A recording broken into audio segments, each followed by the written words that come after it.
ഞാൻ പറയട്ടെ, ഇപ്പോൾ ചില പുതിയ കല്യാണങ്ങളുണ്ട്. ആ കല്യാണത്തിന്റെ സ്വഭാവം എന്താണ്?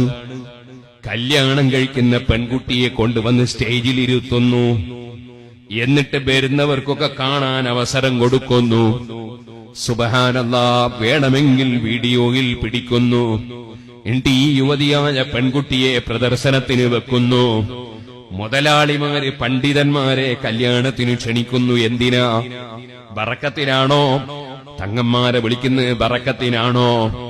എന്നാൽ ചോദിക്കട്ടെ, ഈ പച്ചയായ ഹറാം സ്റ്റേജിൽ വെച്ച് ചെയ്യുന്ന സ്ഥലത്തിന്റെ ബറക്കത്താ? അതുകൊണ്ട് പറയട്ടെ മുസ്ലിമീങ്ങളെ, ഈ ആധുനിക യുഗത്തിലുള്ള പരിഷ്കാരം കണ്ട് നിങ്ങൾ മുൻഗാമികളെ വഴി വിട്ടുപോകല്ലേ. യുവതികളെ സ്റ്റേജിൽ കയറ്റി അതാ പ്രദർശിപ്പിക്കല്ലേ. ഞാനൊരിക്കൽ ഓർക്കുകയാണ്, ഒരു മുസ്ലിയാര് വന്ന് അദ്ദേഹത്തിന്റെ വീട്ടിൽ കല്യാണം നടക്കുന്നു. അനുജന്റെ മകളതാണെന്നാണ് ഓർമ്മ. ആ കല്യാണം കഴിക്കുന്ന പെണ്ണ്, അവൾക്കൊരു ചെറിയ മാനസികമായ അസ്വസ്ഥത, ഒരു ചെറിയ സ്വർണവും കൊണ്ടുവരികയാണ്. സാമ്പത്തിക ശേഷിയൊന്നുമില്ല. സിറാജുൽ ഹുദയിൽ വന്നിട്ട് ആ സ്വർണം തന്നിട്ട് പറയാണ്, മറ്റന്നാള് കല്യാണം, ഒന്ന് സുഖപ്പെട്ട് കിട്ടാൻ വേണ്ടി ദുആ ചെയ്യണം. ഞാൻ സ്വർണം അവിടെ വാങ്ങിവെച്ചു. അൽഹംദുലില്ലാഹ് ദുആ നടത്തി. ഞാൻ അൽഹംദുലില്ലാഹ് 2 ദിവസം കഴിഞ്ഞു. കല്യാണത്തിന്റെ തലേന്ന് ആ വീട്ടിൽ ചെന്നു. അവിടുന്നും ദുആ ചെയ്ത് പിരിഞ്ഞു പോരാണ്. സിറാജുൽ ഹുദ എന്ന സ്ഥാപനത്തിന് റബ്ബ് തന്നൊരു ബറക്കത്തുണ്ടല്ലോ.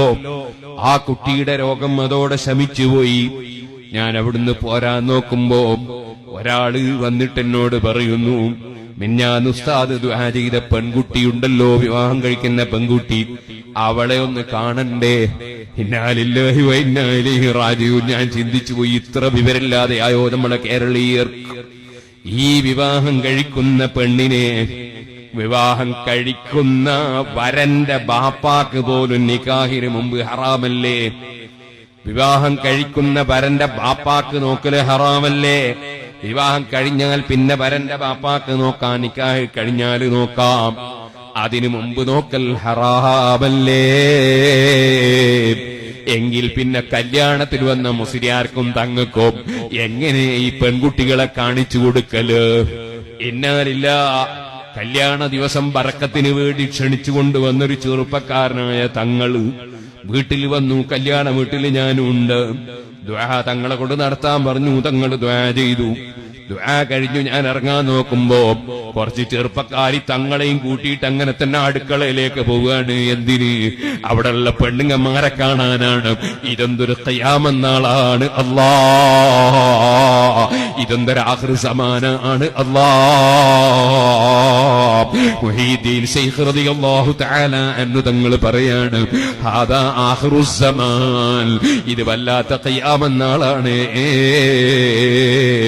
ഏകദേശം ആളുകളുടെയും ദൈവം അദ്ദീനാറു വദ്ദിർഹമോ, അതാ പൊന്നും പണവുമാണ് പലരുടെയും ദൈവം. അല്ലാഹനെ ദൈവമായി കാണുന്നില്ല എന്ന് ഫത്ഹുർ റബ്ബാനിയിൽ മുഹീദ്ദീൻ ശൈഖ് റളിയല്ലാഹു അൻഹു പറഞ്ഞത് അന്ന് തന്നെ ആഖിർ സമാനാണെങ്കിൽ ഇതെന്തൊരു ആഖിർ സമാനാണ്. ഓ സുഹൃത്തുക്കളെ, കല്യാണ വീട്ടിലാണും പെണ്ണും ഇടകലർന്ന് തലമറക്കാതെ മാറുമറക്കാത്ത സ്ത്രീകളും അതിന്റെ കൂടെ എല്ലാ ജനങ്ങളും കലരുന്ന വിധത്തിൽ കല്യാണം നടത്തുന്നവർ. എനിക്ക് മനസ്സിലാകുന്നില്ല, എവിടെ പോയി ഇസ്ലാമിന്റെ സംസ്കാരങ്ങൾ? എന്റെ വീട്ടിൽ തൃശ്ശൂർ ജില്ലയിൽ നിന്ന് ഒരാൾ കല്യാണത്തിന് വന്നു. ഞാൻ അറിയില്ല, അയാളെ ഞാൻ കണ്ടിട്ടുണ്ട്.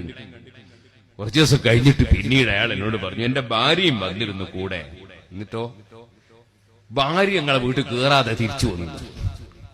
ഞാൻ കല്യാണത്തിന് വീട്ടിൽ ഭാര്യയും കൂട്ടി വന്നാൽ ഭാര്യ കല്യാണത്തിന് കിട്ടിയല്ലേ, ഭക്ഷണമൊക്കെ കഴിച്ചുകൊണ്ട്. ഇല്ല, നിങ്ങളെ വീട്ടിൽ കല്യാണത്തിന് വന്നപ്പോ ഒരൊറ്റ പെണ്ണിനെയും കാണാത്തോണ്ട് ഞാൻ മനസ്സിലാക്കി പെണ്ണുങ്ങൾ ഉണ്ടാവില്ല, അതുകൊണ്ട് അവളെ വണ്ടിയിൽ തന്നെ ഇരിക്കുന്നത്. എന്നിട്ട് ഭക്ഷണം കൊടുക്കാതെ കൊണ്ടുപോയി കഴിഞ്ഞാൽ എനിക്ക് വല്ലാത്ത വേദനയായി പോയി. എന്റെ മൂത്ത മകന്റെ കല്യാണമായിരുന്നു. രണ്ടാമത്തെ മകന്റെ കല്യാണത്തിന് ഞാൻ പ്രത്യേകം പറഞ്ഞ് വിളിപ്പിച്ചു. അങ്ങനെ അവളും കൂടി വന്ന് അൽഹംദുലില്ലാ അവള് ഭക്ഷണം കഴിച്ചു എന്ന് ഈ അടുത്ത അയാളെ കല്യാണത്തിന് പോയപ്പോ അയാൾ പറഞ്ഞപ്പോ എനിക്കൊരു സമാധാനമായി.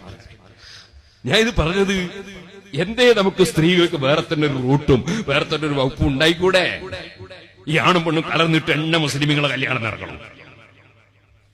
അപ്പൊ നമുക്ക് ദീന് വേണം, അള്ളാഹുവിന്റെ ദീനനുസരിച്ചുള്ള ജീവിതം എല്ലാ രംഗത്തും വേണത്. അല്ലാഹു തആല നബി സല്ലല്ലാഹു അലൈഹി വസല്ലം തങ്ങൾ പറഞ്ഞു, ഇന്നല്ലാഹ യുതി ദുനിയ ലിമൻ യുഹിബ് വലിമൻ ലാ യുഹിബ്. അല്ലാഹു തആല ദുനിയാവ്, പണവും അധികാരവും സ്ഥാനവും ഒക്കെ ഇഷ്ടപ്പെടുന്നവർക്കും ഇല്ല, ഇഷ്ടപ്പെടാത്തവർക്കും കൊടുക്കും. വലാ യുതി ദീന ഇല്ലാ മൻ യുഹിബ്ബു. ദീനനുസരിച്ച് ജീവിക്കാനുള്ള തൗഫീഖ് അള്ളാഹ് ഇഷ്ടപ്പെടുന്നവർക്കേ കൊടുക്കുള്ളൂ. അപ്പൊ നമ്മൾ എന്ത് വേണം? അള്ളാഹ് ഇഷ്ടപ്പെടുന്ന കമ്പനി പെടണം. നമ്മൾ ചെയ്യുന്നൊക്കെ ശരിയായിരിക്കും. തെറ്റായ ഒരു കാര്യവും ചെയ്യാൻ പോലും നമ്മൾ കുറച്ച് ശ്രമിക്കേണ്ടി വരും, കുറച്ച് സഹിക്കേണ്ടി വരും, കുറച്ച് പ്രയാസപ്പെടേണ്ടി വരും. അത് വിഷമം തോന്നരുത്.